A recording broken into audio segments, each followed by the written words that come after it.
আসসালামু আলাইকুম।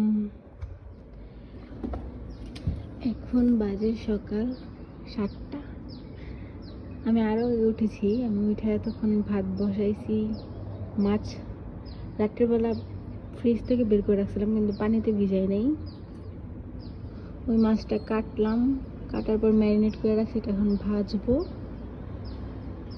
তারপর এটাকে ফ্রাই করবো। একটু পেঁয়াজ দিয়ে একটু ভুনা ভুনা করবো হালকা। আর একটা কি ভাজি দেওয়া যায় সেটা ভাবতে থাকি, দেখি। 7টা বাজে গেছে অলরেডি। আমি 6:30 বাজে উঠছি।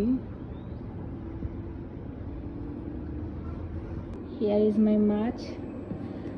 আমি মাছটা ফালাই দিছি, কারণ মাছটা নিলে বেশি বড় হয়ে যাবে। আমার টিফিন বক্সে এটা হবে না জায়গা।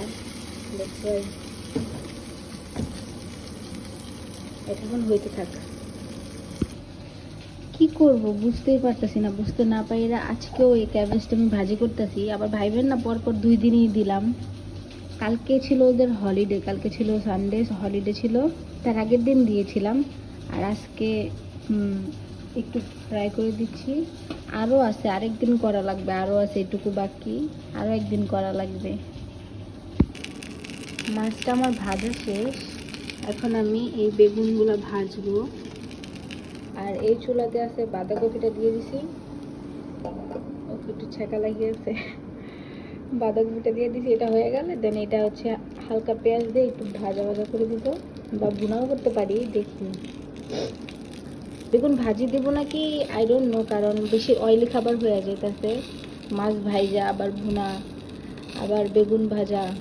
তো এটা দেখা যাক, ওরা জিজ্ঞেস করবো। যদিও খায় তাইলে লাঞ্চে দিব, আর না খাইলে রেখে দিব।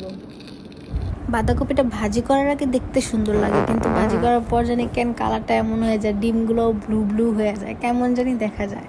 কিন্তু খাইতে ঠিক আছে, নর্মাল বাঁধাকপির মতোই। আর এই ছিল তার আজকে সকালের নাস্তা। একটা ডিম দিয়েছি, কাঠবাদাম, ওয়ালনাট আর খেজুর, আর দুধ 1 গ্লাস।